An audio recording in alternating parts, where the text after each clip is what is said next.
Hello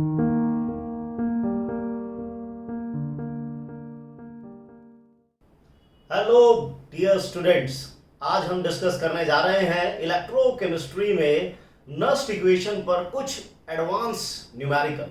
इससे पहले एक वीडियो मैंने बनाया था जिसमें हमने इलेक्ट्रोकेमिकल सेल पर ही नस्ट इक्वेशन पर कुछ बेसिक न्यूमेरिकल ट्राई किए थे। तो आज हम कुछ अपना लेवल बढ़ाते हैं और कुछ एडवांस प्रॉब्लम डिस्कस करते हैं। प्रॉब्लम है आपके सामने, एक इलेक्ट्रोकेमिकल सेल आपको दिया है। दिस इज गैल्वेनिक सेल जिसमें एनोड जिंक है, कैथोड कॉपर है, और इस सेल को हम क्या कर रहे हैं, चार्ज कर रहे हैं, जिसमें इतने एम्पियर का करंट 0.48 एम्पियर का करंट हमने 10 आर के लिए पास कर दिया है। तो चार्जिंग के बाद आपको इसकी ईएमएफ कैलकुलेट करनी है। This is the standard reduction potential of anode and cathode. No problem. देखिए क्या होता है, जनरली जब सेल वर्क करता है, जनरली जब सेल डिस्चार्ज होता है, वर्क करता है, तो एनोड ऑक्सीडाइज होता है, कैथोड रिड्यूस होता है।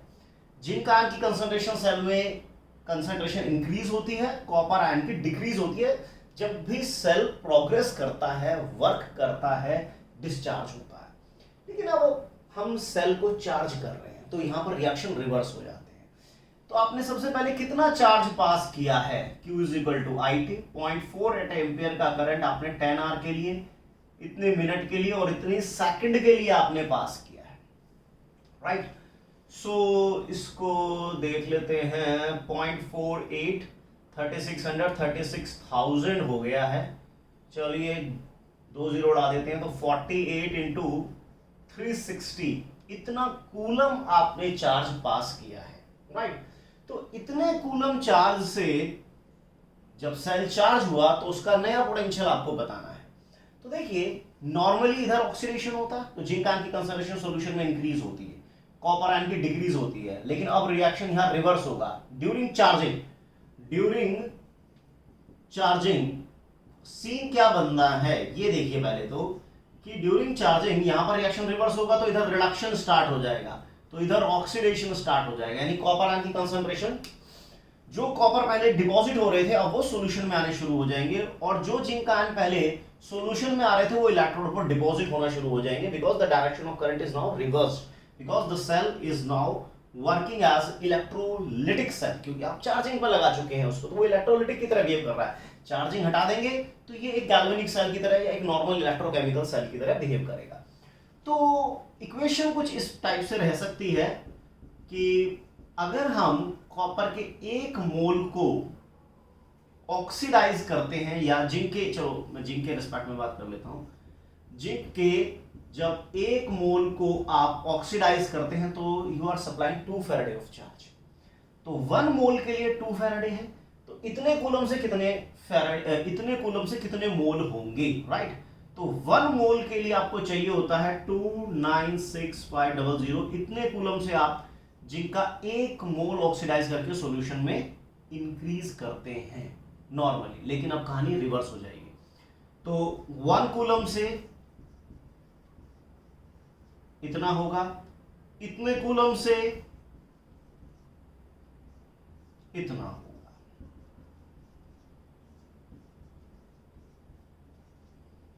राइट। ये आ गए मोल। लेकिन जिंक के, अगर मैं जिंक की बात करूं तो जिंक तो रिड्यूस होगा, रिड्यूस होने से जिंक आयन की कंसंट्रेशन डिक्रीज होने लगेगी, तो जिंक के इतने मोल अब सॉल्यूशन से डिसअपियर हो जाएंगे। तो आप देखिए बिफोर चार्जिंग इसके मोल कितने हैं और आफ्टर चार्जिंग क्या होता है। सेम 1000 ml में है 1 मोल, तो 100 ml में होगा 0.1 मोल, है ना। तो कंसंट्रेशन ऑफ जिंक आयन मैं कैलकुलेट करने जा रहा हूं अब। तो भाई पहले है, चार्जिंग से पहले 100 ml में 0.1 मोल है, क्योंकि 1 मोल का मतलब 1 लीटर में 1 मोल है। 1000 ml में 1 मोल है तो 100 ml में 0.1 मोल हो गए। अब क्योंकि यहाँ रिडक्शन होगा जब चार्जिंग कर देंगे, तो जिंक आयन रिड्यूस होकर डिपॉजिट होने शुरू हो जाएंगे, जिंक आयन की कंसंट्रेशन सॉल्यूशन में डिक्रीज होगी। तो आपने जब इतना चार्ज सप्लाई कर दिया तो उसके इतने मोल डिसअपियर हो गए। पहले इतने मोल थे तो अब उसमें से इतने मोल चले गए,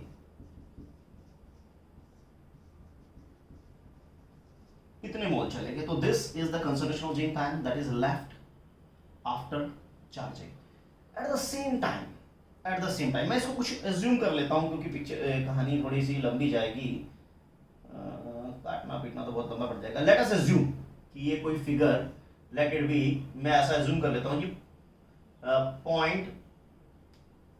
0.08 आ गया। लेट अस अज्यूम कि इतने मोल, कैलकुलेशन के बाद कुछ और आएंगे, ये मैंने अज्यूम कर लिया है कि 0.08, तो 0.1 माइनस 0.08, तो आप समझ सकते हैं तो ये 0.02 आ गया। तो जिंक आयन की अब नई कंसंट्रेशन इतनी है। एट द सेम टाइम अब आप देखिए जितने मोल जिंक के रिड्यूस होंगे उतने ही मोल कॉपर आयन के ऑक्सीडाइज होंगे, तो कॉपर के इतने मोल अब सॉल्यूशन में एक्स्ट्रा हो जाएंगे। तो कॉपर आयन की अब कंसंट्रेशन कितनी होगी? पहले कॉपर के थे 0.1 मोल, अब उसमें 0.01 मोल एक्स्ट्रा हो गए हैं, तो ये आ गया 0.18। Now we can calculate EMF.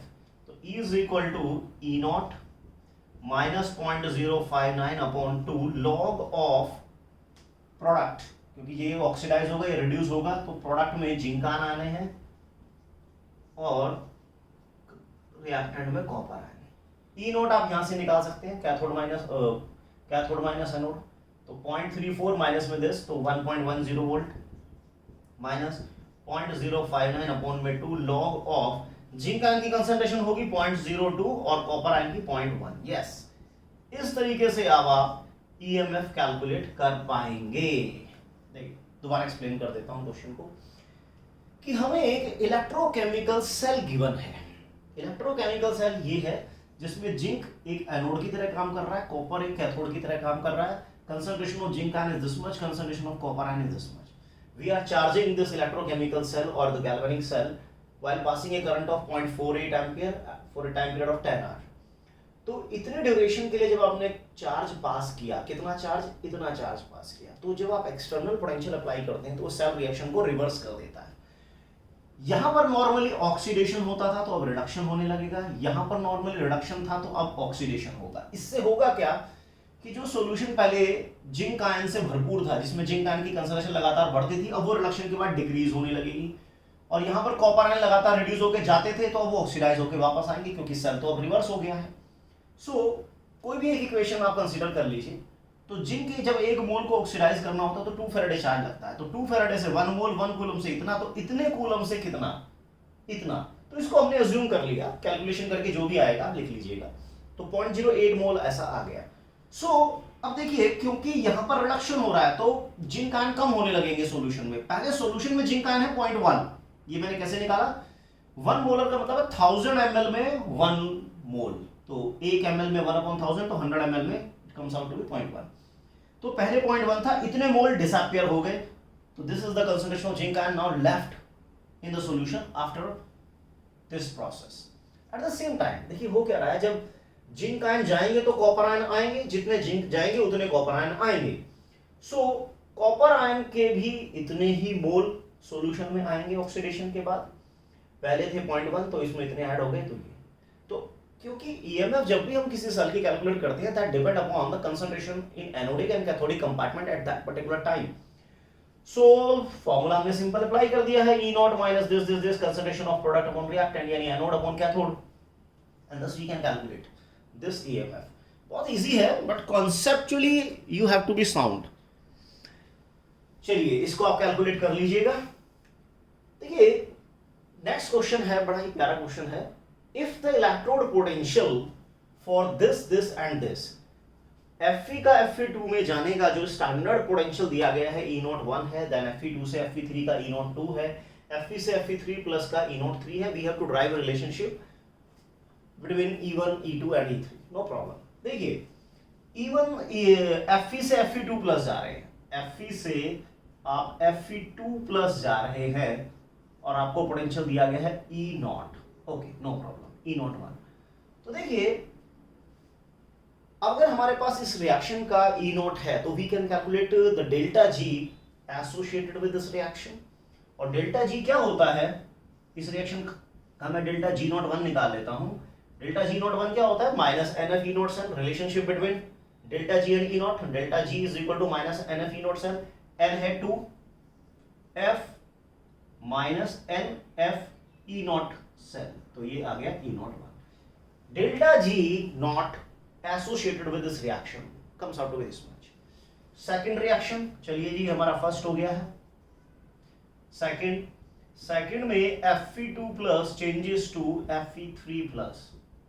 चलिए इसका ई नॉट हमें दिया गया है 2, तो इस रिएक्शन के साथ जो डेल्टा जी नॉट होगा, let it be delta G not 2, वो क्या होगा माइनस एन, एन है number of electron transfer, F N E not, तो ये हो गया ई नॉट 2, राइट।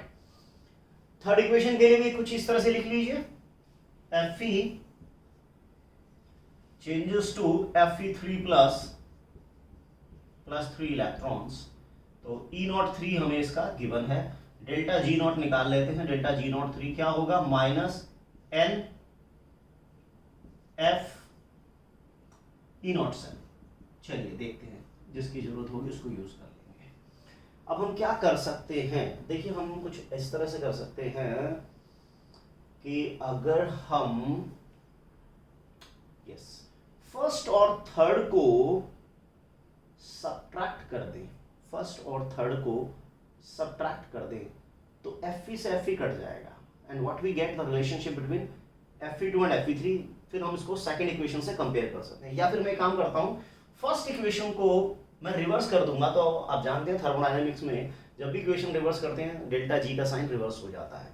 तो क्या करते हैं, फर्स्ट इक्वेशन को रिवर्स कर देते हैं।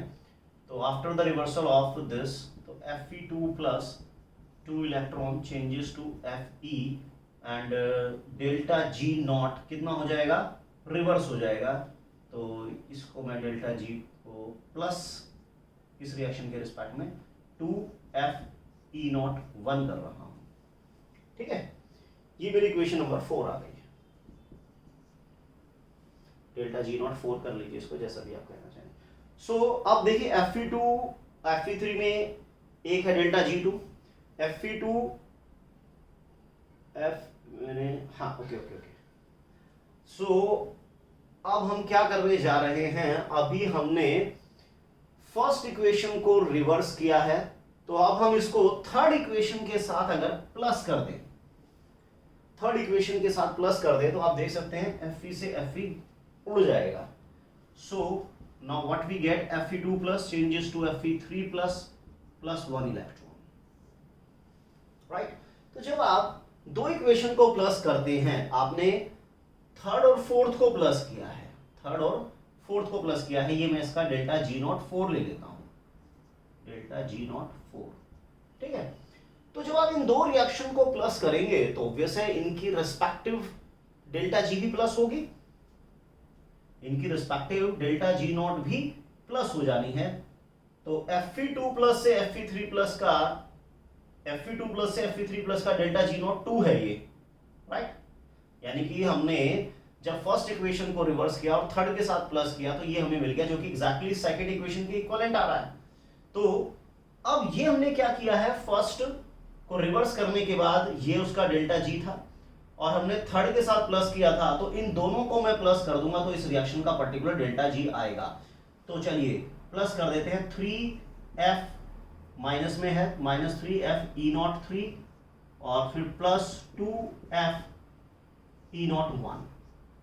ये इस रिएक्शन का अपना डेल्टा जी आ गया, जो कि सेकंड इक्वेशन के डेल्टा जी के इक्विवेलेंट होगा, क्योंकि सेकंड इक्वेशन भी तो एग्जैक्टली इसके इक्वल ही आ रही है। तो हम क्या करते हैं, इनके डेल्टा जी को इक्वेट कर देते हैं। डेल्टा जी को इक्वेट करने का मतलब है राइट हैंड साइड को इक्वेट कर देते हैं।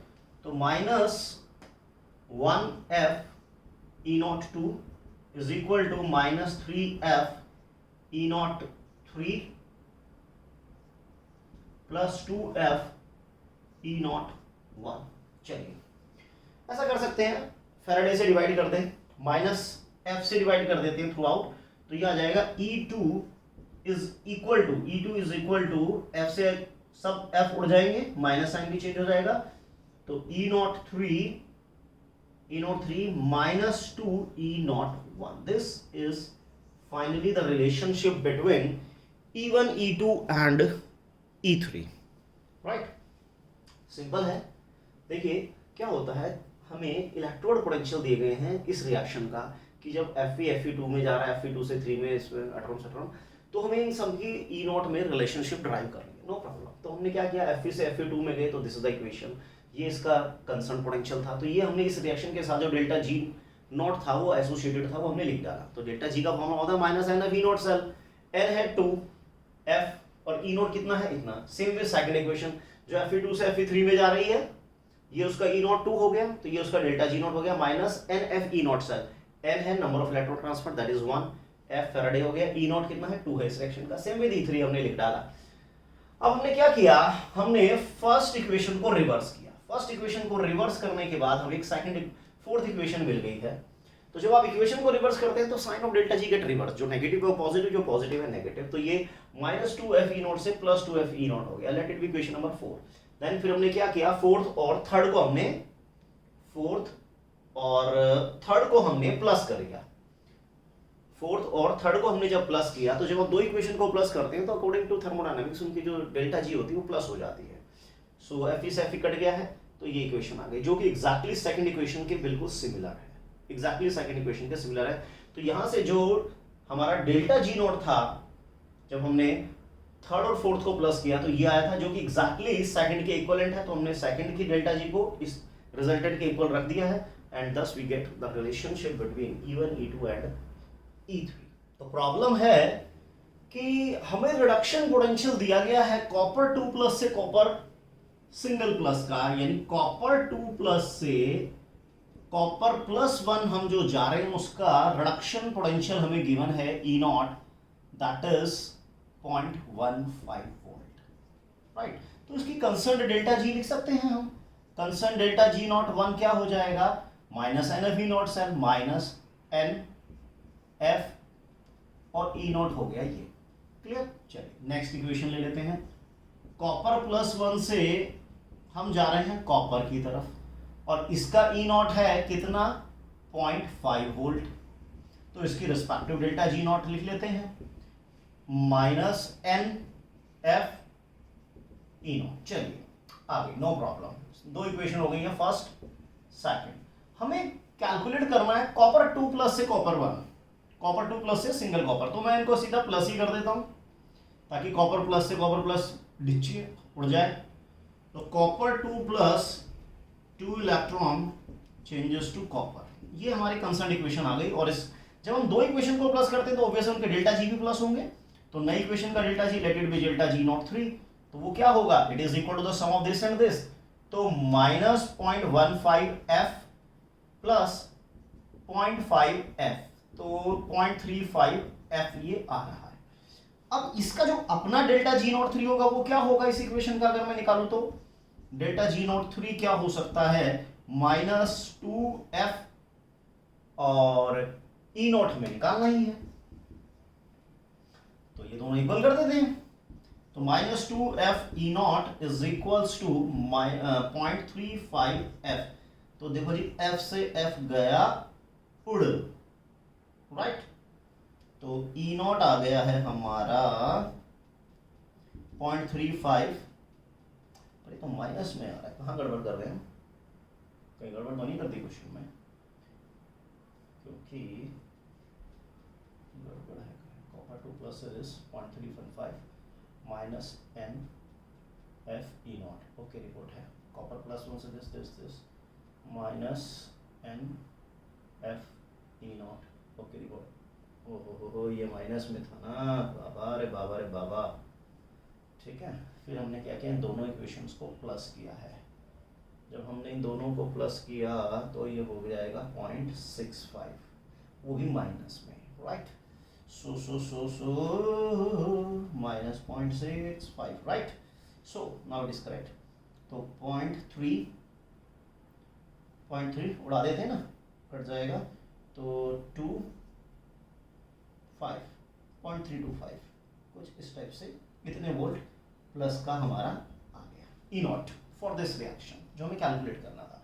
देखिए सेकंड पार्ट क्या कहता है कि does copper ion disproportionate in solution, क्या कॉपर +1 डिस्प्रोपोर्शनेटली ऑक्सीडाइज रिड्यूस होगा, लेट अस चेक आउट। तो कॉपर +1 अगर ऑक्सीडाइज होता है डिस्प्रोपोर्शनेटली, तो कॉपर +1 एक तो ऑक्सीडाइज भी होगा और दूसरा कॉपर +1 रिड्यूस भी होना चाहिए। तो अगर मैं ओवरऑल इक्वेशन देखता हूं तो 2 कॉपर आयन, इलेक्ट्रॉन से इलेक्ट्रॉन तो उड़ जाएंगे, changes to copper 2 plus copper. तो यहां पर कॉपर ऑक्सीडाइज हो रहा है, रिड्यूस भी हो रहा है। अब कॉपर प्लस वन से कॉपर टू प्लस जो जा रहा है, कॉपर प्लस वन से प्लस टू जो जा रहा है, ये है ऑक्सीडेशन, लेकिन हमें तो यहाँ रिडक्शन दिया है, साइन चेंज कर देंगे। तो E naught of copper two plus two copper plus one, ये हमें रिडक्शन दिया है। अगर हमें ऑक्सीडेशन चाहिए तो हम साइन चेंज कर देंगे, बट हमें रिडक्शन से काम लेना है, तो वो है 0.15 वोल्ट। ओके, रिपोर्ट है। नेक्स्ट में कॉपर प्लस वन रिड्यूस होके कॉपर में जा रहा है और इसका रिडक्शन पोटेंशियल कितना है, 0.5 वोल्ट। कॉपर प्लस वन से कॉपर में 0.5 वोल्ट, राइट। चलिए, अब हमने दोनों इक्वेशन को प्लस कर लिया है। एक में जब ये ऑक्सीडाइज होगा तो ये इसका रिडक्शन पोटेंशियल है, और रिड्यूस होगा तो ये इसका रिडक्शन पोटेंशियल है।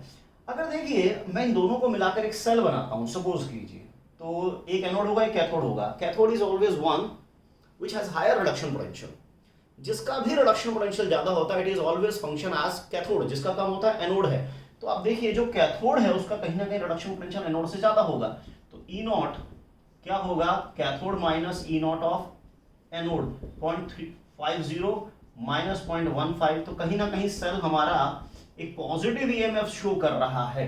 पॉजिटिव ईएमएफ का मतलब है यस, सेल वर्क करेगा, यानी यहां पर कॉपर ऑक्सीडाइज और कॉपर रिड्यूस होगा, so it will definitely copper ion जो है वो डिस्प्रोपोर्शनेटली सॉल्यूशन में एग्जिस्ट कर सकता है, जा सकता है, नो प्रॉब्लम। देखिए बहुत अच्छा क्वेश्चन है।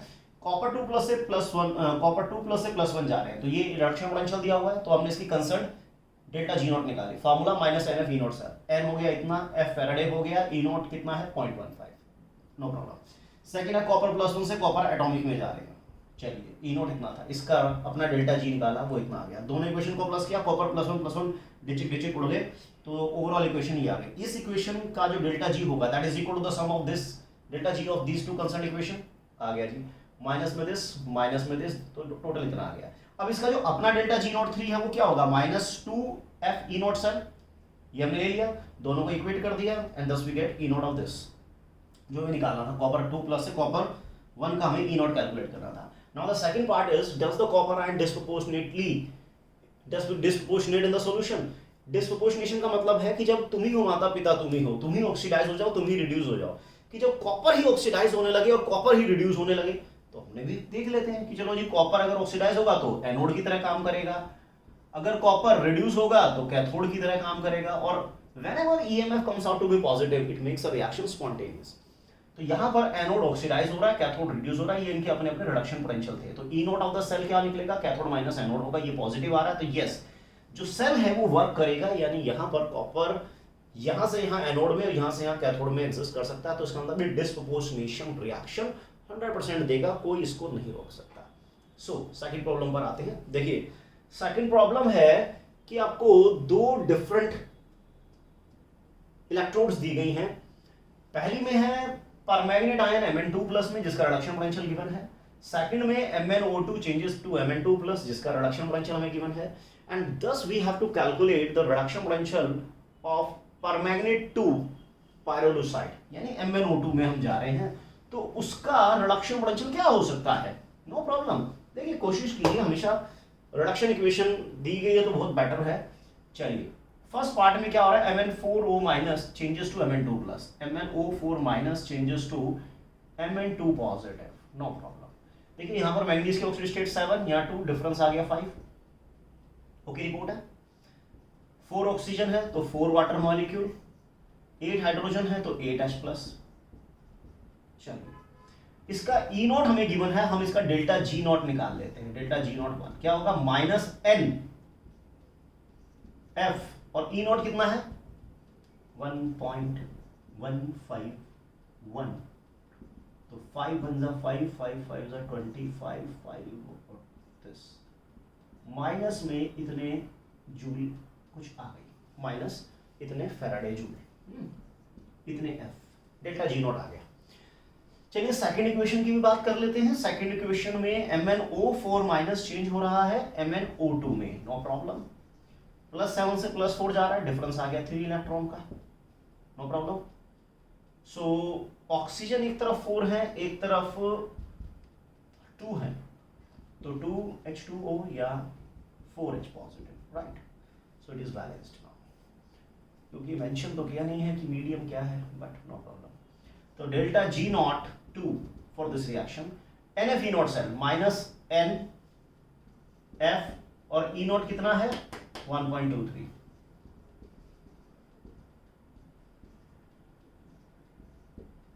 इतने फैराडे आ गया। चलिए, बट हमें क्या करना है, हमें तो परमैग्नेट से जब आप MnO2 में जा रहे हैं, परमैग्नेट से जब आप MnO2 में जा रहे हैं तब हमें कैलकुलेट करना है। तो परमैग्नेट से, oh shit shit shit shit, sorry sorry sorry, मैंने गलती कर दी, गलती मैंने क्या कर दी, फर्स्ट तो करेक्ट है, सेकंड में MnO2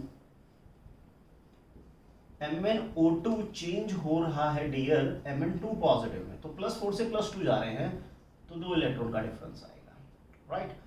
+4 से +2 जा रहे हैं तो डिफरेंस ऑफ 2 ऑक्सीजन है तो इट इज 2H2O, 4 हाइड्रोजन है तो 4H positive. Now it is completely okay report. तो डेल्टा जी नॉट निकाल देते for this concern equation, minus N F E not is 1.23, तो ये आ गया। चलिए, अब हमें क्या कैलकुलेट करना है, ई नॉट फॉर दिस सेल, इसका ई नॉट हमें कैलकुलेट करना है जिसमें परमैग्नेट चेंज हो रहा है MnO2 में। तो हम क्या कर सकते हैं, सिंपली इन दोनों को प्लस अगर हम कर दें, या मैं पहले तो मुझे इस इक्वेशन को रिवर्स करना पड़ेगा so that Mn2 positive cancel out हो जाए। तो मैं अगर सेकंड इक्वेशन को रिवर्स करता हूं, रिएक्टेंट को प्रोडक्ट को रिएक्टेंट बना देता हूं, तो now equation is like this. तो जब भी आप साइन चेंज करते हैं तो डेल्टा जी, तो इक्वेशन को रिवर्स करते हैं, साइन और डेल्टा जी गेट रिवर्स, तो ये आ जाएगा +2.46 फैराडे, नो प्रॉब्लम। तो फर्स्ट और थर्ड को अगर आप प्लस करते हैं, एडिंग फर्स्ट एंड थर्ड, तो Mn2 प्लस तो गया, सो फाइनली MnO4 माइनस 8, और इधर 4 है तो 4H पॉजिटिव, 5 इलेक्ट्रॉन है, 2 इलेक्ट्रॉन है तो 3 electrons, and MnO2 and 2H2O, ये इक्वेशन आ गई। इसका भी अपना कुछ ना कुछ डेल्टा जी तो होगा, तो इसका जो डेल्टा जी है वो कितना आएगा, हमने जब फर्स्ट और थर्ड को प्लस किया है तो हम इन दोनों को प्लस करेंगे, है ना, -7.25 प्लस 2.46 फैराडे। कैमरे से आउट तो नहीं हो रहा, थोड़ा सा हो रहा है, सही मौके पे हमने पहचान कर ली। चलिए, इस रिएक्शन का 7.25 फैराडे प्लस 2.46, चलिए इस इक्वेशन का अपना, वो तो हम यहाँ से निकाल ही लेंगे, है ना, तो 7.25 और 2.46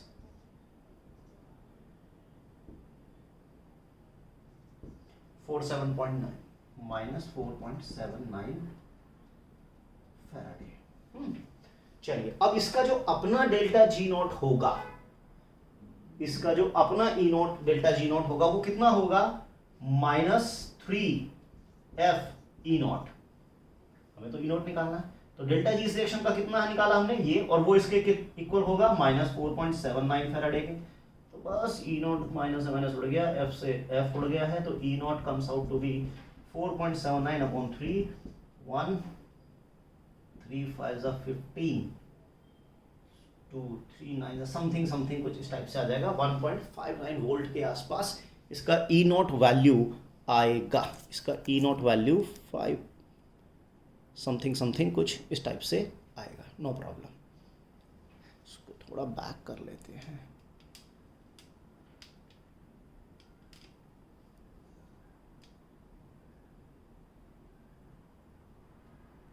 एब्सोल्युटली करेक्ट। सो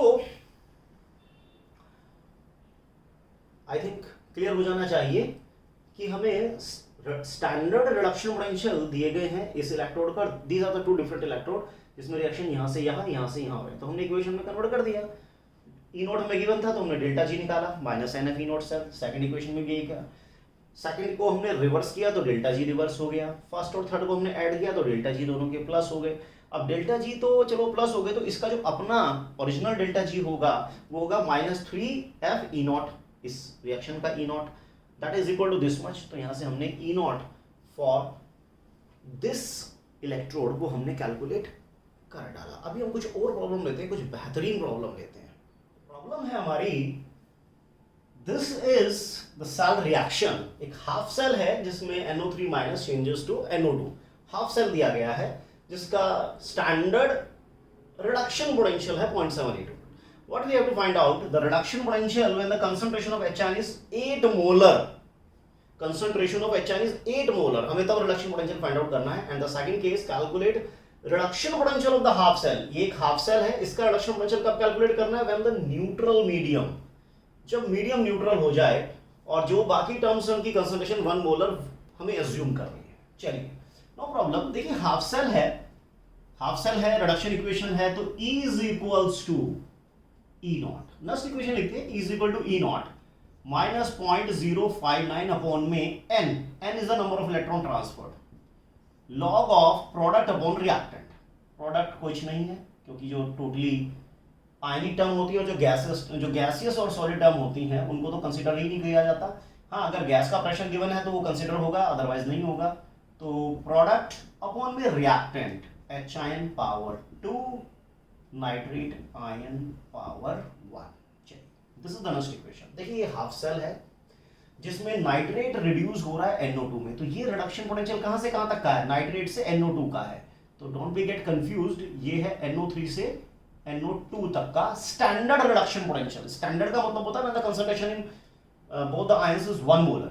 लेकिन ये कौन सा पोटेंशियल है? ये भी रिडक्शन पोटेंशियल है डियर, यहां से यहां जाने का, लेकिन अदर देन 1 मोलर। ये 1 मोलर पर होता है, अदर देन 1 मोलर होता है। एंड नेक्स्ट इक्वेशन ही तो हमें एक्सप्लेन करती है कि कंसंट्रेशन के चेंज होने से पोटेंशियल कैसे चेंज होता है। No problem.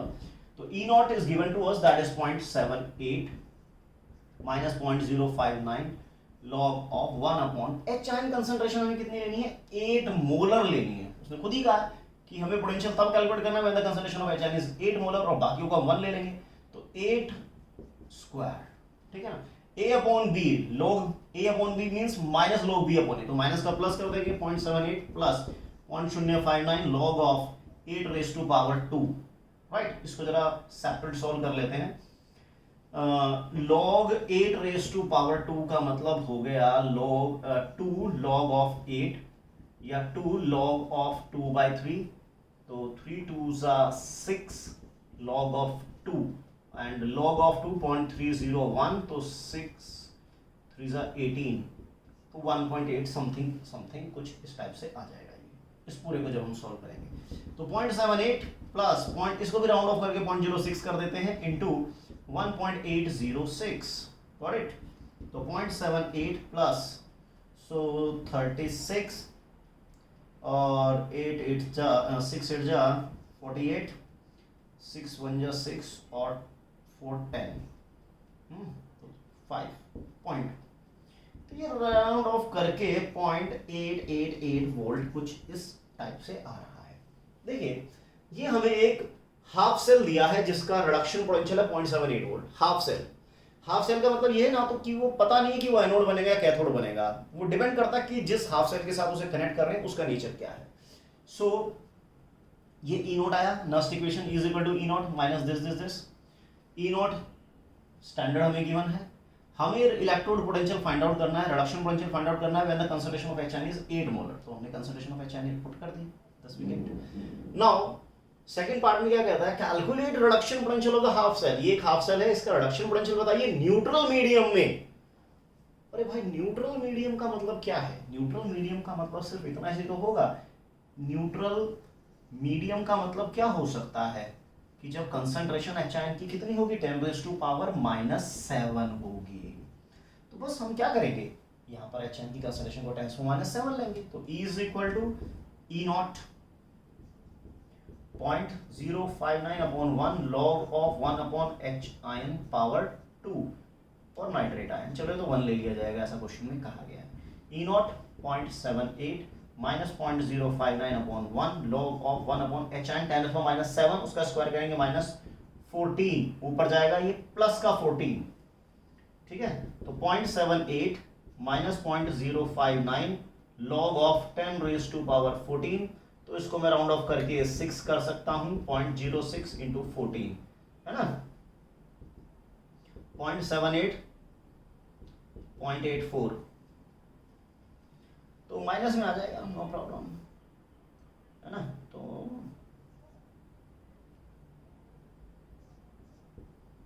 0.06 वोल्ट, फोकस से बाहर तो नहीं है, वेरी गुड, 0.06 वोल्ट, बहुत इजी क्वेश्चन है, बस ध्यान रखना है। देखिए नेक्स्ट पार्ट की तरफ बढ़ते हैं, one of the best question, बहुत ही बढ़िया क्वेश्चन है, थ्योरेटिकल नॉलेज होनी चाहिए क्वेश्चन में। देखिए एक सेल आपको दिया गया है जिसमें आप देख सकते हैं टिन हमारा ऑक्सीडाइज हो रहा है, तो ऑब्वियस है ये एनोड पार्ट है। लेड आयन हमारा रिड्यूस हो रहा है, तो ऑब्वियस है इट इज कैथोड पार्ट। चलिए जी, एनोड हो गया और ये कैथोड पार्ट हो गया। हमें दोनों का, एनोड और कैथोड का स्टैंडर्ड रिडक्शन पोटेंशियल गिवन है। सो हमें बताना है कि व्हाट रेशियो ऑफ दिस, कि लेड आयन और टिन आयन की कंसंट्रेशन का क्या रेशियो होगा जिससे which is just needed to reverse the reaction, which is needed to reverse the reaction. देखिए इसमें थ्योरी क्या कहती है कि जब भी सेल वर्क करता है, जब भी सेल वर्क करता है, एनोड ऑक्सीडाइज होता रहता है, कैथोड रिड्यूस होता रहता है, नो प्रॉब्लम। चलिए जब एनोड ऑक्सीडाइज होता है तो कंसंट्रेशन जो है एनोडिक आयन की बढ़ती जाएगी, यानी कि जब सेल प्रोग्रेस करेगा एक पर्टिकुलर डायरेक्शन में, जिस डायरेक्शन में दिया हुआ है उस डायरेक्शन में टिन आयन की कंसंट्रेशन बढ़ेगी, राइट, और लेड आयन की कंसंट्रेशन डिक्रीज होगी क्योंकि वो कैथोड है।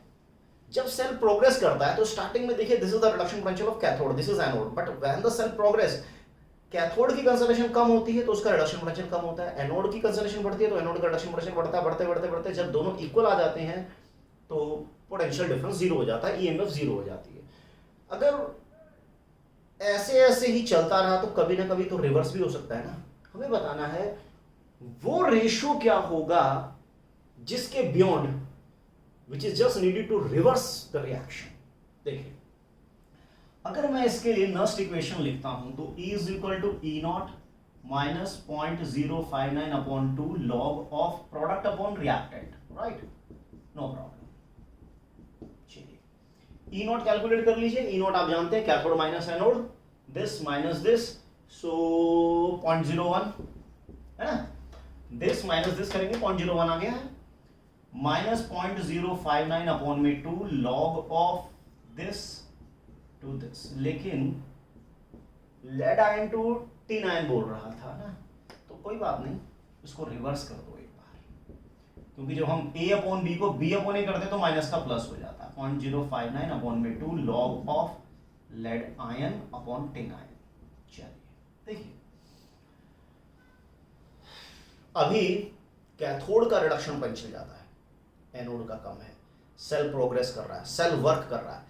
जैसे जैसे लेड आयन की कंसंट्रेशन कम होगी, लेड क्या है कैथोड, जैसे जैसे कैथोड की कम होगी और एनोड की बढ़ेगी, अभी भी काम कर रहा है, काम कर रहा है क्योंकि पोटेंशियल डिफरेंस है, लेकिन जब एक पर्टिकुलर लेवल पर आकर पोटेंशियल डिफरेंस जीरो हो जाएगा, यानी कि लेड आयन की कंसंट्रेशन कुछ होगी, टिन आयन की कुछ होगी, जब ये पोटेंशियल डिफरेंस जीरो हो जाएगा। तो जब ये पोटेंशियल डिफरेंस जीरो हो जाएगा, मतलब इक्विलिब्रियम आ गया एक टाइप से, तो उस समय ये रेशियो क्या है, उस समय मैं रेशियो देखना चाहता हूं। माइनस कर लेते हैं, राउंड ऑफ कर लेता हूं, 0.06 2 से डिवाइड करूंगा 0.03 आ जाएगा, so 0.01 0 is equal to this plus 0.03 log of lead ion to tin ion. Okay report है। चलिए इसको इधर कर देते हैं, then log of lead ion to tin ion minus 0.01 upon 0.03 है ना। चलिए उड़ गया है ये, तो ये आ गया 1/3 माइनस में। चलिए चलिए चलिए इसको मैं रिवर्स कर देता हूँ, है ना, इसको मैं रिवर्स कर देता हूँ ताकि माइनस का प्लस हो जाए। तो log of tin ion to lead ion, let it be, कितना कर सकते हैं, ये -2 है, -1/3, तो 3/1 कर देते हैं। सो क्योंकि मैंने इसको रिवर्स किया इसको मैं रिवर्स करूंगा तो यहाँ माइनस आ जाएगा ना, तो माइनस से कट जाएगा, तो 1/3 हो गया, प्लस में 1/3 रहेगा, right. log a upon b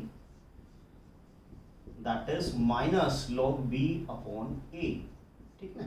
तो मैं जब इसको चेंज करूंगा ना प्लस से माइनस में, तो ये हो जाएगा मेरे लिए।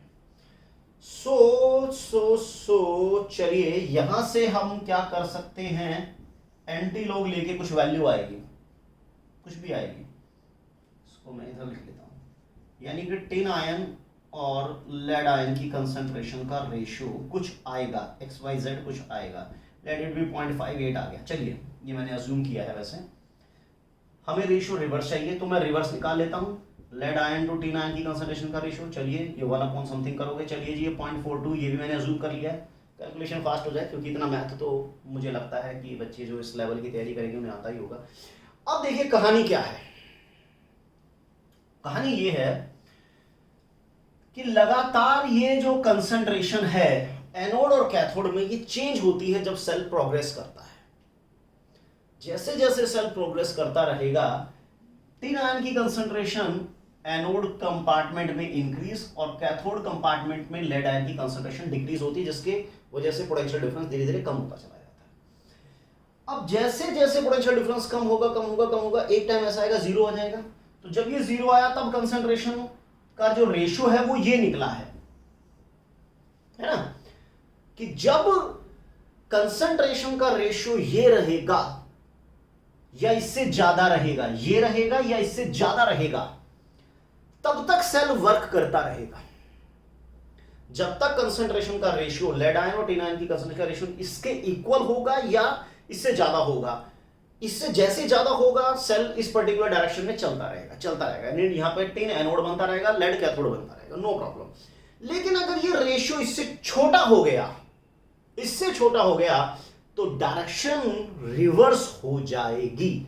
इसका मतलब ये वो क्षण है, अगर हमारी कंसंट्रेशन जब तक इससे ज्यादा रहेगी तब तक हमारा सेल में टिन ऑक्सीडाइज होता रहेगा, लेड रिड्यूस होता रहेगा, इस डायरेक्शन में सेल वर्क करता रहेगा। लेकिन अगर कंसंट्रेशन इससे कम हो गई, इस रेशियो से कम हो गई, तब इसकी डायरेक्शन रिवर्स हो जाएगी। तब एनोड नहीं रहेगा, तब टिन यहां पर कैथोड की तरह काम करने लगेगा और लेड एनोड की तरफ काम करने लगेगा, अगर ये रेशियो इससे छोटा हो जाता है। बहुत अच्छी प्रॉब्लम है ये। सो कुछ और प्रॉब्लम है हम डिस्कस करते हैं। सो प्रॉब्लम है कि एक गैल्वेनिक सेल दिया गया है जिसमें जिंक एनोड है, हाइड्रोजन कैथोड है, reduction standard reduction potential zinc का दिया हुआ है। Calculate minimum weight of NaOH added to right hand side to consume all H ion present in the solution। देखिए ये हमारा एक इलेक्ट्रोकेमिकल सेल है जिसमें जिंक एनोड है, हाइड्रोजन हमारा कैथोड है, नो प्रॉब्लम। हम क्या कर रहे हैं, कैथोडिक कंपार्टमेंट में NaOH ऐड कर रहे हैं ताकि सभी H पॉजिटिव को कंज्यूम किया जा सके, न्यूट्रलाइज किया जा सके। इस सेल जिसकी EMF इतनी दी गई है, और NaOH ऐड करने के बाद EMF क्या होगी, ये दो बातें हमें बतानी है, नो प्रॉब्लम। तो देखिए इस सेल का रिएक्शन लिख लेते हैं। देखो इसमें जिंक हमारा ऑक्सीडाइज हो रहा है क्योंकि जिंक एनोड है, तो ये हमारी anode equation, this is our cathode equation, this is our overall equation, this is our overall equation, ठीक है। तो नस्ट इक्वेशन क्या होगा, is equal to E naught minus 0.059 upon में n log of product upon में reactant, that's it. E naught cathode minus anode, hydrogen का तो zero होता है, जीरो माइनस दिस 0.76 हो जाएगा, प्लस में माइनस 0.059 को 0.062 से डिवाइड करके 0.03 कर दिया। चलिए log of zinc ion concentration 0.1 molar है, partial pressure of hydrogen is not given तो 1 ले लेंगे। हाइड्रोजन आयन की कंसंट्रेशन पहले कैलकुलेट भी तो करनी है, कितनी आएगी। चलिए EMF of the cell is 0.701। देखिए पहले हम क्या कर रहे हैं कि जो भी ये सेल हमें गिवन है हम उसमें पहले कैलकुलेट तो कर लें कि हमारे पास एच आयन है कितने। जब हमारे पास ये होगा कि हमारे पास एच आयन इतने हैं तभी तो हमें पता चलेगा NaOH कितना चाहिए उसे न्यूट्रलाइज करने के लिए। सो हम क्या कर सकते हैं इसको इधर और इसको इधर ले जाते हैं। सो 0.03 log of 10 raised to power -1 HIN power 2 0.76 minus 0.701, so it is almost 0.06 हो गया ऑलमोस्ट। ये नीचे लाते हैं, काट पीट देते हैं, 0.02 आ जाएगा। तो log ऑफ, इसको इधर ले लेता हूँ, log of 10 raised to power -1 HIN power 2 it is equal to 0.06 upon 0.03, तो ये आ गया 2। सो अब हम क्या ले log a upon b, log of a minus log of b, log of a minus log of b, power 2 भी लेनी है, ये -1 हो गया, log 10 1 minus 2 log of h positive that is 2, ये उधर जगह 3 हो गया है ना। तो -2 log of h ion minus 2 log of h ion is equal to 3। So minus इधर ही रखें अगर हम, तो pH डायरेक्ट भी निकल सकती है 1.5, चलो कोई बात नहीं। तो negative log of H ion या negative log of H ion आ जाएगा -1.5, राइट। तो यहां से एच आयन हमें निकालना पड़ेगा, 10 raised to power माइनस में आएगा, चलिए वो आप खुद कीजिएगा। तो एच आयन कहीं ना कहीं हम ऐसा कर सकते हैं, एंटी लॉग ऑफ दिस करके निकालेंगे। तो 10 raised to power माइनस, चलिए मैं 2 एज्यूम कर लेता हूं, ये आप कैलकुलेट कर लेगा, ठीक है। तो यहां से हमने पहले तो एच आयन निकाला कि आखिर एच आयन की कंसंट्रेशन होगी कितनी, एग्जैक्टली नहीं आएगी बट थोड़ा बहुत। सो ये मैंने यहां तक आपको कैलकुलेट करके दिखा दिया, उसके बाद आप इसको एज्यूम कर लीजिए, बट मैंने एज्यूम किया, आप मत करना, ठीक है। सो यहां से हमने पहले, अभी आप मेथड को समझिए कि ये हमारे पास सेल है जिसकी राइट हैंड साइड पे आप NaOH ऐड करने जा रहे हैं, ताकि जितने भी एच आयन है उनको खत्म कर दिया जा सके। अब पहले पता तो चले कि आखिर एच आयन है कितने, एच आयन है हमारे पास टोटल राइट हैंड साइड में इतने। तो अब आप NaOH ऐड करके इन सबको न्यूट्रलाइज करने की कोशिश करेंगे। तो देखिए NaOH एक बेस है, वो OH माइनस देगा, तो H प्लस और OH मिलके ऑब्वियस है न्यूट्रल मीडियम की तरफ चले जाएंगे, वाटर। तो 1 mole of H positive is neutralised by 1 mole of OH। तो अगर हमारे पास एच आयन के इतने मोल हैं तो OH के भी तो हमें इतने ही मोल चाहिए, यानी NaOH के moles of NaOH required that is 0.01 मोल। जितने मोल H पॉजिटिव के होंगे उतने ही मोल हमें OH माइनस के चाहिए, यानी उतने ही मोल हमें NaOH के चाहिए H पॉजिटिव को राइट हैंड साइड में पूरी तरह से न्यूट्रलाइज करने के लिए। चलो मोल्स आ गए, तो वेट ऑफ NaOH आप जानते हैं, NaOH का एक मोल का वेट 40, तो 0.01 का 0.4 ग्राम। Got it? कोई टेंशन? चलिए, सो 0.4 ग्राम NaOH, क्वेश्चन में कहा गया ना calculate minimum weight of NaOH, कि हम राइट हैंड साइड में कितना NaOH डालें जिससे कि पूरा का पूरा मीडियम न्यूट्रल हो जाए, क्योंकि जब पूरे H पॉजिटिव चले जाएंगे तो मीडियम तो न्यूट्रल ही हो जाएगा ना। और न्यूट्रल होने के बाद pH EMF बताइए, नो प्रॉब्लम, बता देते हैं। इस इक्वेशन में अब हम फिर से इस सेल में फिर से हम नस्ट इक्वेशन अप्लाई करेंगे, is equal to this not.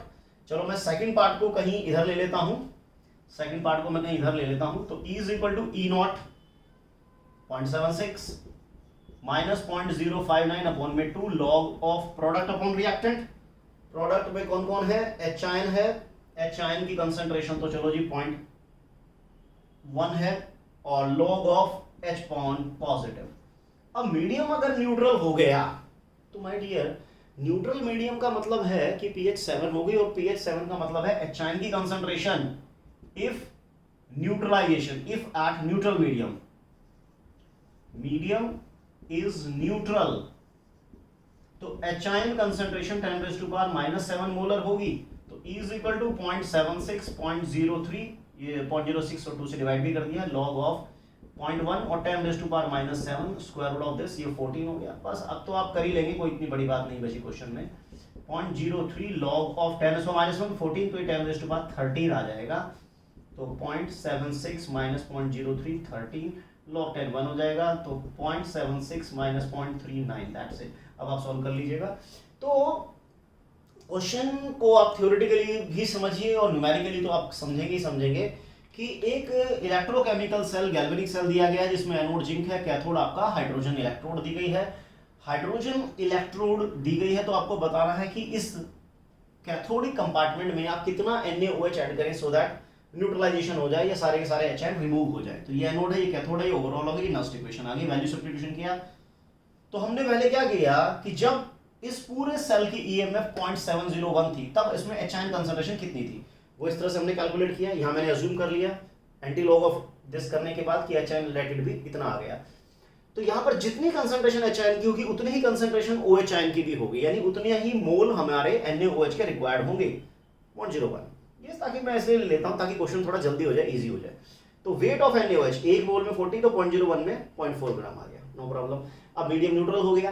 तो क्वेश्चन में नेक्स्ट पार्ट क्या गया था कि जब आप पूरा न्यूट्रलाइजेशन कर देंगे, NaOH ऐड कर देंगे, देन उसके बाद EMF क्या होगी। तो जब पूरा न्यूट्रलाइजेशन हो जाएगा तो उसके बाद H की कंसंट्रेशन -7 होगी। आप यहाँ पर नस्ट इक्वेशन फिर से अप्लाई कीजिए और H कंसंट्रेशन को 10⁻⁻⁷ लेकर कर दीजिए क्वेश्चन, दैट्स इट। देखिए सेकंड क्वेश्चन भी अच्छा क्वेश्चन है जिसमें क्या कहता है कि एक हाफ सेल हमें दिया गया है, हाफ सेल, और हाफ सेल कॉपर का है, कॉपर इलेक्ट्रोड है हाफ सेल में, जिसका स्टैंडर्ड रिडक्शन पोटेंशियल हमें गिवन है। देखिए copper ion changes to this, obvious है कि हम यहां से नस्ट इक्वेशन इसकी बना लेंगे। हमें इसका रिडक्शन पोटेंशियल बताना है, लेकिन कब, जब pH 14 होगी। pH 14 होगी, ये क्या मतलब है? देखो pH 14 का मतलब हो गया कि H आयन कंसंट्रेशन 10⁻⁻14 होगी। चलिए बहुत अच्छी बात। और H आयन और OH आयन का प्रोडक्ट 10⁻⁻14, तो OH आयन कितना आ गया 10⁻0 यानी 1 आ गया। ओके रिपोर्ट है। अब देखिए जब तक हमारे पास कॉपर आयन की कंसंट्रेशन नहीं होगी तब तक हम इसका रिडक्शन पोटेंशियल तो कैलकुलेट नहीं कर सकते, क्योंकि मैं नस्ट इक्वेशन है जब इसके लिए लगाऊंगा E = E0 -0.059/2 log of 1 upon copper ion. तो मुझे कॉपर आयन की तो कंसंट्रेशन चाहिए, लेकिन कॉपर आयन इस बार आएंगे कहां से? सॉरी, कॉपर है, कॉपर आयन का सोर्स दिया गया है CuOH ट्वाइस, कॉपर हाइड्रोक्साइड, जिसका KSP। अब देखिए KSP का मतलब है सोल्यूबिलिटी प्रोडक्ट, और सोल्यूबिलिटी प्रोडक्ट जब भी किसी सब्सटेंस का दिया जाता है इसका मतलब वो बहुत कम डिसोशिएट होता है, क्योंकि वहां कॉन्सेप्ट है इक्विलिब्रियम का। जब ये बहुत कम डिसोशिएट होगा तो बहुत कम अमाउंट में कॉपर आयन होंगे, बहुत कम अमाउंट में कॉपर आयन होंगे। तो अब आप ये समझिए, इसको कुछ इस तरह से करिए कि कॉपर OH ट्वाइस डिसोशिएट होकर कॉपर आयन देगा, OH आयन देगा। तो KSP that is equal to the concentration of copper ion and concentration of OH ion.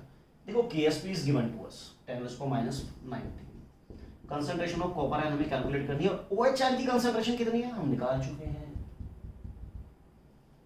क्यों भाई? OH आयन की कंसंट्रेशन हम कैलकुलेट कर चुके हैं, दैट इज 1। देखिए ना, इन दोनों का प्रोडक्ट कितना है 10⁻⁻14, दोनों का प्रोडक्ट 10⁻⁻14 है, क्योंकि H आयन का मतलब है अगर pH 1 होती है तो हम कंसंट्रेशन H आयन की 10⁻⁻1, pH 2 10⁻2, इफ pH is 14 तो concentration of H ion is 10⁻14, तो यहाँ से OH आयन कंसंट्रेशन आ गई 1। तो अब देखिए क्या सीन बन रहा है, अगर OH आयन कंसंट्रेशन है इतने, अब सॉल्यूशन में कॉपर आयन है, OH आयन है, KSP के अकॉर्डिंग ये इक्वेशन बन गई। कॉपर आयन की कुछ कंसंट्रेशन होगी, OH की कुछ है, कितनी है OH की 1 है, तो यहाँ से कॉपर आयन की कंसंट्रेशन कितनी आ गई 10⁻⁻⁻19, बहुत कम कंसंट्रेशन है कॉपर आयन की। Got it? देखिए इसका स्टैंडर्ड रिडक्शन पोटेंशियल दिया है, हमें रिडक्शन पोटेंशियल कब बताना है, जब pH 14 होगी। pH 14 का मतलब है 10⁻⁻14 H आयन कंसंट्रेशन होगी। एक बात, 10⁻⁻14 है तो OH आयन कितना होगा, क्योंकि दोनों का प्रोडक्ट 10⁻⁻14 होता है 25 डिग्री सेल्सियस पे। चलिए क्वेश्चन में 25 डिग्री सेल्सियस पे ही हम कहानी को एज्यूम करके चलते हैं। तो यहां से OH आयन कंसंट्रेशन में निकाल लिए, obviously it comes out to be 1। चलिए जब OH आयन कंसंट्रेशन 1 है जो कि कॉपर आयन के कंपैरेटिवली बहुत बहुत ज्यादा डोमिनेटिंग है, तो this is the dissociation equation for copper hydroxide, copper ion plus this KSP क्या होगा, concentration copper ion concentration of OH ion, coefficient को बाहर बना देते हैं। कॉपर आयन की कंसंट्रेशन 1 है तो कॉपर आयन की कंसंट्रेशन आ गई 10⁻⁻⁹। तो चलिए E0 तो दिया हुआ है 0.34 volt minus 0.059/2 log of 1/10⁻⁻⁹। Clear, 0.34 round of करके डिवाइड कर देता हूं और इसको A/B को B/A करूंगा तो माइनस का प्लस हो जाएगा 0.03 log ऑफ 10⁻⁻⁹।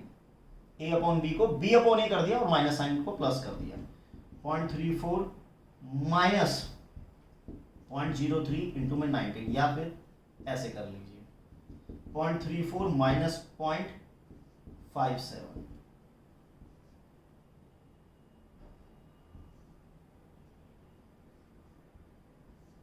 ये आ गया। This is the reduction potential of this half cell. देखिए जब आप कॉपर आयन की कंसंट्रेशन को इंक्रीज करेंगे तो कॉपर का अपना रिडक्शन पोटेंशियल बढ़ेगा। ये जो पोटेंशियल दिया है तो 1 मोलर पे दिया है ना, ये जो रिडक्शन पोटेंशियल है कॉपर का, ये कब का है, ये स्टैंडर्ड है, यानी when concentration of copper ion is 1 molar, तो 1 मोलर पे तो इतना है। अब कॉपर की जब कंसंट्रेशन कम करोगे, कम करते जाओगे तो रिडक्शन पोटेंशियल कम होता जाएगा। उसने कहा है कि जब कॉपर आयन की कंसंट्रेशन इस कंडीशन में होगी तब पोटेंशियल क्या होगा। अब इस कंडीशन में कॉपर आयन की कंसंट्रेशन इतनी कम आ रही है, बहुत बहुत मिनिमम आ रही है, तो इसलिए उसका पोटेंशियल भी नेगेटिव तक चला गया, बहुत कम चला गया। अभी कुछ और प्रॉब्लम डिस्कस करते हैं।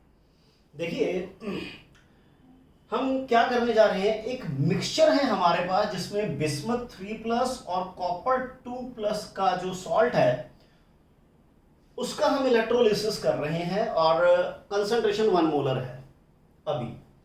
तो इसको ऐसे समझ लीजिए कि सपोज कीजिए इलेक्ट्रोलिसिस हम कर रहे हैं, ये हमारी एनोड है और ये हमारी कैथोड है वगैरह वगैरह वगैरह, और इसमें हमने मिक्सचर लिया हुआ है Bi3+ सॉल्ट का और कॉपर 2+ सॉल्ट का। ये मिक्सचर हमने लिया हुआ है, इन दो सॉल्ट्स का हमने मिक्सचर लिया हुआ है। अब क्या होता है कि दोनों ही कैटायन हैं, दोनों में बहुत ही घनघोर बड़ा ही भयंकर कंपटीशन होगा कि कैथोड से जो इलेक्ट्रॉन आएंगे उन्हें कौन गेन करेगा, कैथोड से जो इलेक्ट्रॉन आएंगे उन्हें कौन गेन करेगा। तो जिसका रिडक्शन पोटेंशियल ज्यादा होता है वो गेन करेगा। तो ऑब्वियस है कि कॉपर का रिडक्शन पोटेंशियल बिस्मथ से ज्यादा है, तो कॉपर स्टार्टिंग में क्या है, दोनों की कंसंट्रेशन 1 मोलर है, concentration of copper ion is 1 molar, concentration of bismuth ion is also unit concentration यानी 1 मोलर है। इनिशियली दोनों की कंसंट्रेशन कॉपर आयन की और बिस्मथ आयन की 1 मोलर ली गई है स्टार्टिंग में। ये मिक्सचर हमने बिस्मथ सॉल्ट का और कॉपर आयन का 1 मोलर का लेके डाल दिया, जिसको हम इलेक्ट्रोलाइज्ड कर रहे हैं। इलेक्ट्रोलाइज का मतलब है हमने एक आउटर पोटेंशियल से कनेक्ट कर दिया है जो करंट देगा, जिस डायरेक्शन में करंट चलेगा उससे अपोजिट डायरेक्शन में इलेक्ट्रॉन आएंगे। पॉजिटिव टर्मिनल एनोड होता है, नेगेटिव टर्मिनल कैथोड होता है। अब हम इलेक्ट्रोलिसिस कर रहे हैं, तो स्टार्टिंग में इलेक्ट्रोलिसिस की कौन डिपॉजिट होगा, ऑब्वियस है कि कॉपर का रिडक्शन पोटेंशियल बिस्मथ से ज्यादा है, तो कॉपर आयन क्या करने लगेगा, इलेक्ट्रॉन को गेन करके इस इलेक्ट्रोड पर धीरे धीरे धीरे धीरे डिपॉजिट होता जाएगा, जिसकी वजह से एक सॉल्यूशन में कॉपर आयन की कंसंट्रेशन कम होती जाएगी। भाई जैसे जैसे कॉपर आयन डिपॉजिट होता जाएगा इलेक्ट्रोड पर, सॉल्यूशन में कॉपर आयन की कंसंट्रेशन क्या होती जाएगी, डिक्रीज होती चली जाएगी। और जैसे जैसे as the concentration of copper ion decreases in the solution, जैसे जैसे कॉपर आयन की कंसंट्रेशन डिक्रीज होगी उसका रिडक्शन पोटेंशियल भी डिक्रीज होता चला जाएगा। बहुत इंपॉर्टेंट बात बताई जा रही है। देखिए अभी सॉल्यूशन में कॉपर आयन है, बिस्मथ आयन है, दोनों का कंसंट्रेशन 1 मोलर है, तो दोनों का अपना अपना पोटेंशियल 1 मोलर पे तो इतना होगा क्योंकि ये रिडक्शन है, यानी जब concentration of bismuth ion 1 molar तो इलेक्ट्रॉन पोटेंशियल इतना है बिस्मथ का और कॉपर का इतना। लेकिन अब दोनों में कंपटीशन है कि विच आयन विल गेन इलेक्ट्रॉन, तो ऑब्वियस है it is the copper become topper क्योंकि उसका रिडक्शन पोटेंशियल बिस्मथ से ज्यादा है तो वो पहले इलेक्ट्रॉन गेन करके इलेक्ट्रोड पर डिपॉजिट होगा। लेकिन जैसे जैसे कॉपर आयन जाते जाएंगे सॉल्यूशन में कंसंट्रेशन कॉपर आयन की कम हो जाएगी तो उसका रिडक्शन पोटेंशियल कम होता चला जाएगा। जो अभी आपको इतना दिख रहा है वो धीरे धीरे इससे कम होगा, 0.34 से डिक्रीज होगा। पता चला जी 0.03 भी आ गया, 0.28 आ गया, कभी ना कभी तो इसके बराबर भी होगा। अगर इससे कम हो गया, इससे भी कम हो गया तो उसका मतलब फिर बिस्मथ डिपॉजिट होना शुरू हो जाएगा, क्योंकि अब तो कम हो गया ना। जैसे ही बराबर होगा बस हो गया भाई, जितना तुझे डिपॉजिट होना था हो गया। क्वेश्चन में क्या कहा गया है, to what value can copper ion brought down, copper ion की कंसंट्रेशन को कितने कम करोगे कि अब बिस्मथ का डिपोजिशन स्टार्ट हो जाए। बहुत ही प्यारा क्वेश्चन है, बहुत ही उम्दा क्वेश्चन है कि एक मिक्सचर है बिस्मथ सॉल्ट का और कॉपर सॉल्ट का जिसका आप इलेक्ट्रोलिसिस कर रहे हो। इलेक्ट्रोलिसिस में क्या होता है, आप इलेक्ट्रिकल एनर्जी सप्लाई करते हैं और वो केमिकल एनर्जी की फॉर्म में स्टोर होती है। जिस टर्मिनल से इलेक्ट्रॉन आएंगे दैट इज कैथोड, कैथोड की तरफ भागता है कैटायन। कैटायन है हमारे पास दो, लेकिन दोनों में से कौन पहले जाएगा, कौन फर्स्ट आएगा, कॉपर आयन, क्योंकि इसका रिडक्शन पोटेंशियल ज्यादा है। जिसका रिडक्शन पोटेंशियल ज्यादा होता है that has the higher tendency to get reduce. इस पर मैंने एक सेपरेट वीडियो बनाया है इलेक्ट्रोलिसिस का, जिसमें प्रोडक्ट ऑफ इलेक्ट्रोलिसिस की कैथोड और एनोड पर अगर if there is a competition among cation and anion, which cation or anion will get deposited at electrode and different electrode, so that depend upon the reduction potential of cation and oxidation potential of anion. So in this case reduction potential of copper ion dominate over bismuth ion, तो starting में copper ion ही deposit होगा। लेकिन जैसे जैसे copper ion deposit होता जाएगा concentration of copper ion the solution decreases, उसका reduction potential decrease हो जाएगा। जो भी 0.34 है वो धीरे धीरे कम होता जाएगा। जैसे ही वो इसके बराबर आएगा अब कहानी में बदलाव आ जाएगा। बस जितना जाना था भाई जा चुका, तो अब तो इसके बराबर आ चुका है। अगर इससे नीचे जाएगा तो अब इसका रिडक्शन पोटेंशियल डोमिनेट करेगा तो बिस्मथ का डिपोजिशन स्टार्ट हो जाएगा। तो इसका मतलब अभी अगर मैं इसकी कंसंट्रेशन 1 मोलर से देखूं कितना, जैसे कि इसका पोटेंशियल जैसे इसके बराबर होगा, जितना ये डिक्रीज होना था हो गया। तो E is equal to E naught with respect to this equation, standard reduction potential of copper, और ये भी क्या है, पोटेंशियल है कॉपर आयन से कॉपर का। ये रिडक्शन है स्टैंडर्ड, बट ये स्टैंडर्ड नहीं है, -0.059 अपॉन में 2 log of 1 upon copper ion. Got it. ये पोटेंशियल देखिए, ये तो है कितना 0.34 वोल्ट स्टार्टिंग में। अब ये स्टार्टिंग में डिक्रीज होता होता इतना जब आ जाएगा, जब इतना आ जाएगा तो बस कॉपर आयन की कंसंट्रेशन उस समय क्या है, जब ये पोटेंशियल 0.34 से इसके एग्जैक्टली बराबर आ गया। क्योंकि अगर वो इससे भी डाउन चला गया तो फिर बिस्मथ का डिपोजिशन स्टार्ट हो जाएगा। तो उसके बाद बस यहीं तक हमें वो पॉइंट बताना है। तो ये 0.226 दिस माइनस राउंड ऑफ करके 0.03, मैं इसको प्लस कर देता हूं और इसको लॉग ऑफ कॉपर आयन निकाल देता हूं। क्लियर हो गई बात। ये उधर और वो इधर कर लेते हैं। सो 0.34 में से 0.34 0.226411 माइनस में तो लॉग ऑफ कॉपर आयन आ जाएगा -0.114, और फिर हम 0.03 को भी नीचे ले लेते हैं तो ये 10⁻⁻- में समथिंग आएगा।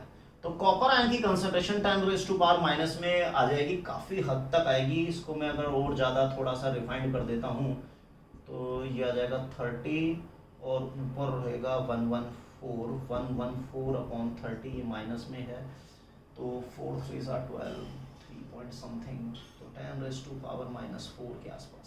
चलिए कुछ हद तक, चलो तकरीबन है ना, इतना मैंने मान लिया, राउंड ऑफ करके है ये मेरा, आप अपने आप कैलकुलेट कर लेना एंटी लॉग लेके कि कॉपर आयन की कंसंट्रेशन यहां से जो आएगी कैलकुलेट करने के बाद, ये मैंने तो इतना जूम कर लिया। इसका मतलब कॉपर आयन की कंसंट्रेशन पहले 1 मोलर थी, अब 1 मोलर से कम होती गई और जैसे ही यहां पर आई इसका पोटेंशियल इतना हो गया। और इतना होने का मतलब है अगर इससे नीचे जाओगे भैया जी तो ये डोमिनेट करने लगेगा और बिस्मथ का डिपोजिशन स्टार्ट हो जाएगा। यही तो कहा गया है कि कॉपर आयन को कहां तक लाएं कि अब बिस्मथ का डिपोजिशन इलेक्ट्रोलिसिस में स्टार्ट हो जाए। तो दिस इज द मेथड। आपको मेथड पे ध्यान देना है। ये जो मैं कर रहा हूं ये आप अपने आप सॉल्व कर लेना, क्योंकि इसमें बहुत ज्यादा टाइम मेरा लग जाएगा। So this is the process, but numerical करने से पहले आपका जो थ्योरेटिकल पार्ट होता है उसमें बहुत अच्छी कमांड होनी चाहिए, तभी आप एक अच्छे लेवल के न्यूमेरिकल कर पाएंगे। So my dear friend, this is the video, this is the lecture for electrochemistry Nernst equation second level numerical. तो डियर स्टूडेंट, अगर आपको ये न्यूमेरिकल पसंद आए हैं, लेक्चर पसंद आया है, तो प्लीज़ वीडियो को लाइक कीजिए, चैनल को अपने फ्रेंड सर्कल में ज़्यादा से ज़्यादा रिकमेंड कीजिए, सब्सक्राइब कीजिए अगर आप चैनल पर नए हैं। आपका कोई डाउट है तो कमेंट सेक्शन में डालिए, आपको वो 100% सॉल्व करके दिया जाएगा। नॉर्मली मैं ट्यूसडे, थर्सडे, सैटरडे को online classes 1 PM to 2 PM लेता हूँ, जो कि बिल्कुल लाइव होता है, एब्सोल्युटली फ्री होता है फॉर IIT एस्पिरेंट। जो भी बच्चे IIT JEE मेन वगैरह की तैयारी कर रहे हैं उनके लिए हम 11 से स्टार्ट कर रहे हैं। बहुत अच्छा रहेगा, आप लोग ज्वाइन कीजिए। Thank you very much.